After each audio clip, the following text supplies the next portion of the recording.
नमस्कार everyone, thank you for joining again today जो हमें किसी ने बताया नहीं.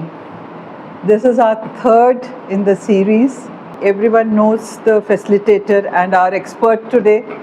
What I wanted to say, I've already said, कि perceptions for partition have always been different.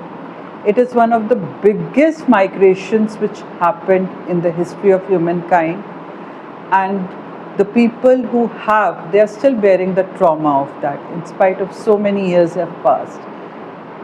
और इंटरेस्टिंगली माई जनरेशन एंड मेरे से पीछे की जनरेशन जो है, हमने इसके बारे में डायरेक्ट लिंक में नहीं था. Though the grand parents were there and our children, उनका तो वो भी लिंक नहीं था. So their perception of partition is more glamorized, I feel somewhere, because it's through the movies. And movies में भी हम देखते हैं कि अलग अलग है. There's a strong commercial cinema like Sunny Deol's movies, and there are on the other hand we have Tamas, we have, which was striking. I still remember वो जो ओमपुरी का पहला scene था with the pig, which was really hard hitting, and that is how you remember that movie, Tamas ka, we remember. And like we were just talking about Manto, and all वो different views or different perceptions रही हैं, and that depends on how it has been done. Some have kept partition as the background on which the story was built. Some have been as where the partition is the main protagonist also. And I think now it's the time when ma'am says something, and then we can start with the conversation. I think I should start from there, that why most people did not talk about partition.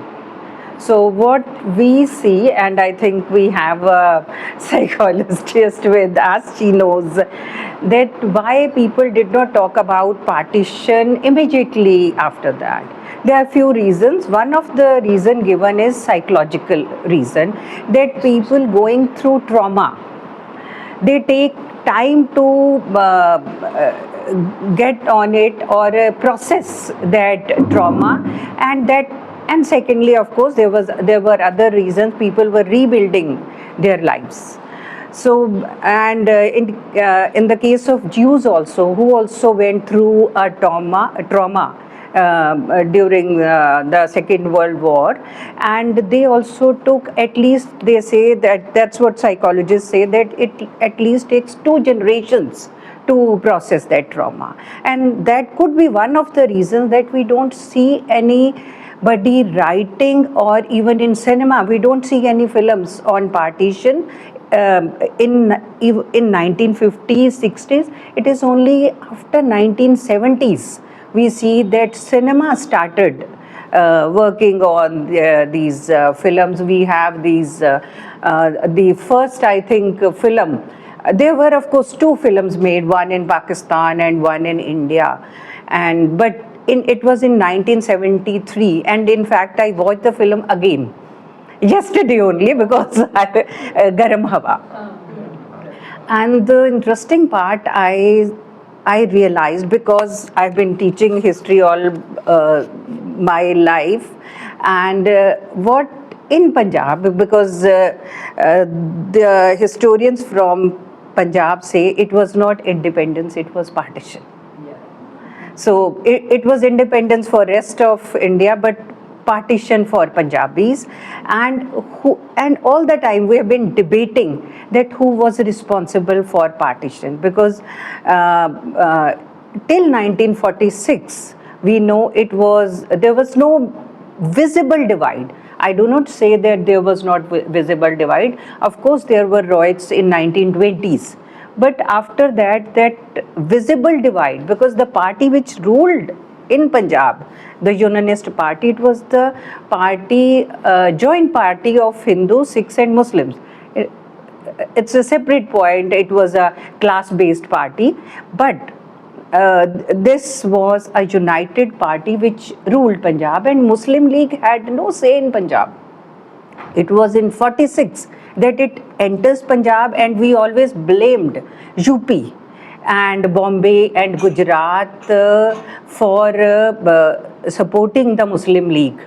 because that's the party, that's where this Muslim League belonged to. But after watching that film, I realized that they had their own traumas.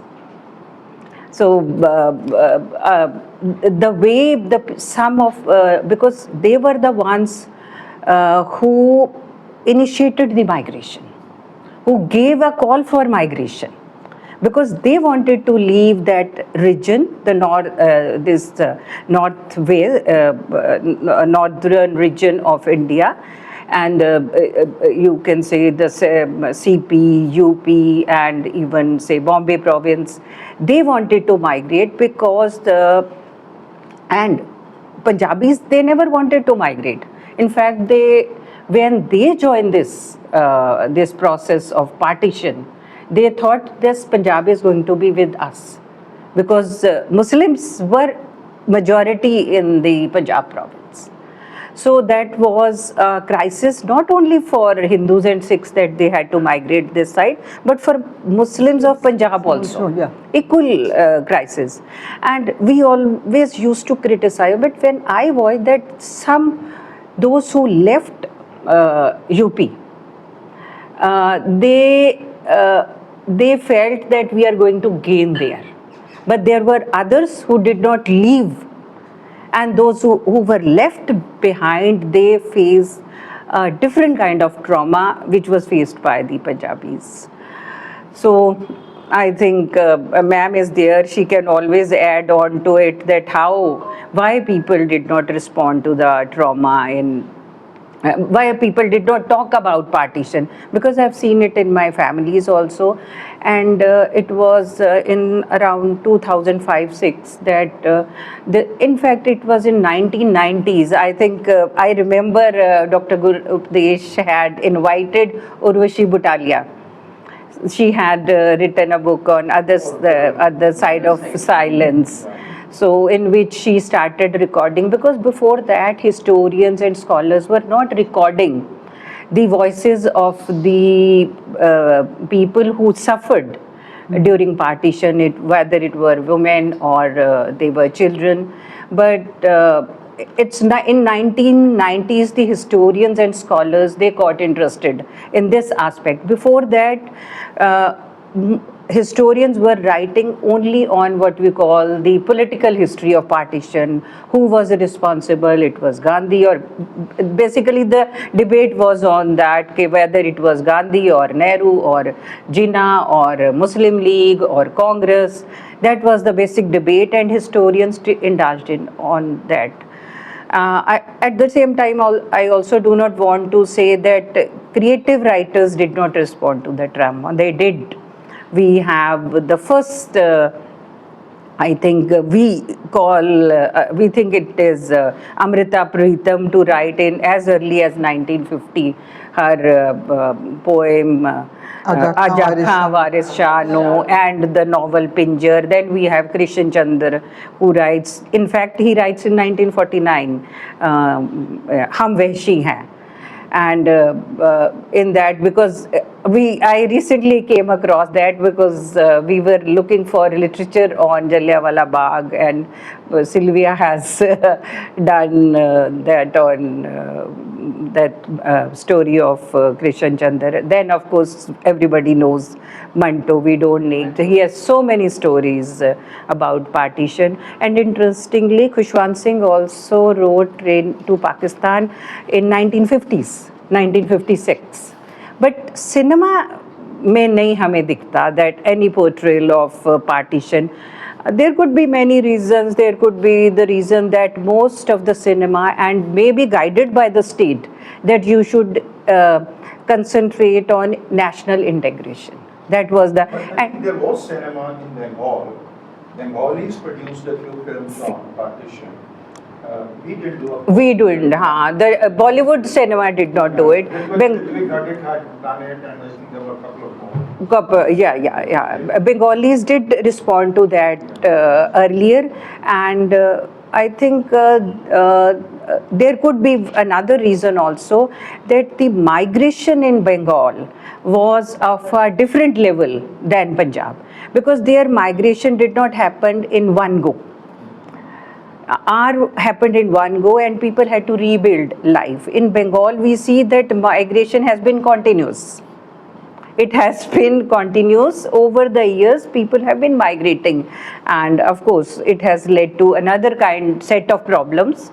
And of course, very few films we see during this period. But after 1970s, we do see that they started responding to this, or maybe historians and other scholars were also responding to the partition voices, we can say, other than the political history. That could also be the reason that cinema also, and as it says, it takes 2 generations to process the trauma.